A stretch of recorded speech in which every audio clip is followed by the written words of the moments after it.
How's your approach to the Obama administration? What's their record so far? Michael? Well, I think, you know, I voted for the president. I froze my tail off in January, standing there on his inauguration. I think that I don't think he obviously inspired millions of people, not just to vote for him, but to believe in the democratic process of making our country stronger and the world a better place. If you look at his record, certainly compared to his predecessor, it's been almost a 180-degree turn, and he's had a strong set of clear victories and clear examples of why we need to vote and why we need to support people who care about the environment. As Felicia mentioned, we'll have a rule that will be announced later, finalized later this year, to address for the first time heavy-duty trucks and the amount of oil that these trucks consume, which is a significant amount. Can't break our dependence on oil unless we address heavy-duty trucks. Cars and vehicles, we've made more progress in the last 2.5 years than we did in the last 25 years at, again, breaking our dependence on oil and beginning to make our vehicles more efficient. And you know, there's about dozens of other important, notable, really significant victories.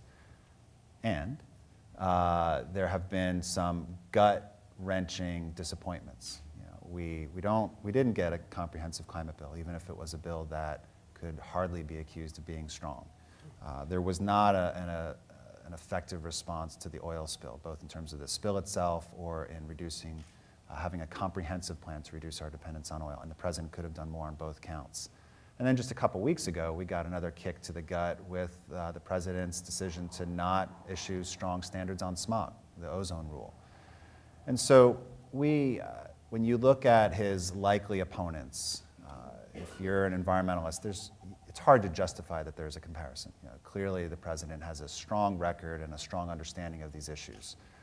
So, you know, personally, it'll be clear who I'll want to be supporting and who the Sierra Club will likely endorse. I think the question is how much people will work for him. And it's hard for us to go to our base right now and ask people to work 16-hour days and to trudge in the snow and spend their weekends phone banking and to drive 4 hours to go to Reno and canvass there and to do all the things that our members did all across the country last year.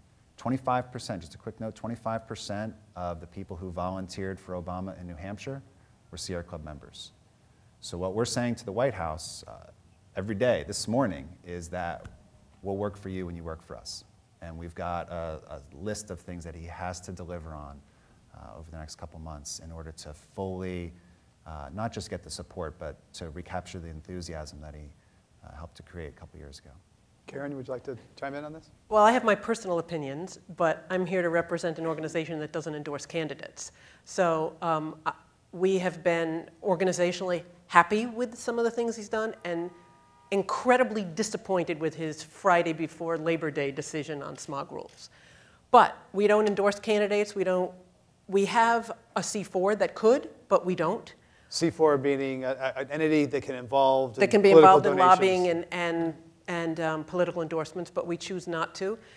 Personally, I voted for President Obama before. To be honest, I got nowhere else to go, and and he knows it. He knows I have nowhere else to go. He doesn't know me personally, but he knows that a lot of us have nowhere else to go.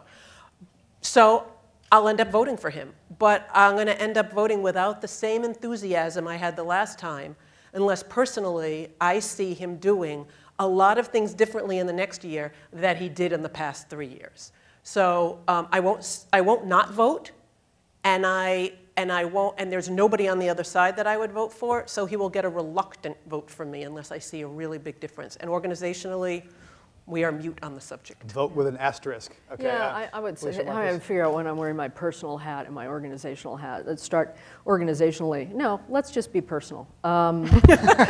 It's easier. No, it's very similar to the Greenpeace. We have a C4 that we don't use for electoral.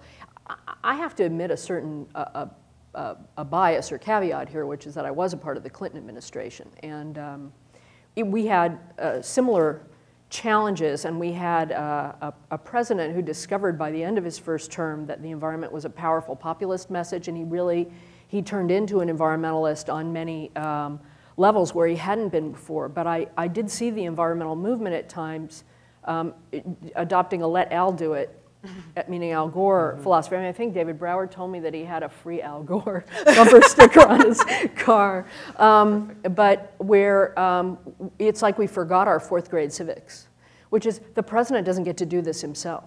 The president does it in the context of a very hostile legislature from time to time. Now, I think that President Clinton stood up and said hell no to a lot of the environmental riders and issues that were raised by the 94th Congress, which is the Congress that came in the mid-90s, somewhat similar to the current Congress. And the question is really, how do we, I don't want to even say measure a president, but how do we encourage and figure out how to get the president to be able to be strong on our issues? I think he's been stronger on a lot of our issues than the president was at the beginning of the administration I was a part of. So I will probably give him more extra credit points for what he's done on those things we're really helpful about, and perhaps have more empathy for some of the hard decisions he's dealing with in an even more hostile Congress and public than we felt in the 90s. The Tea Party is a new phenomenon. The Fox News round-the-clock message soundbite makes it very hard to deal with these complex issues, and I think that the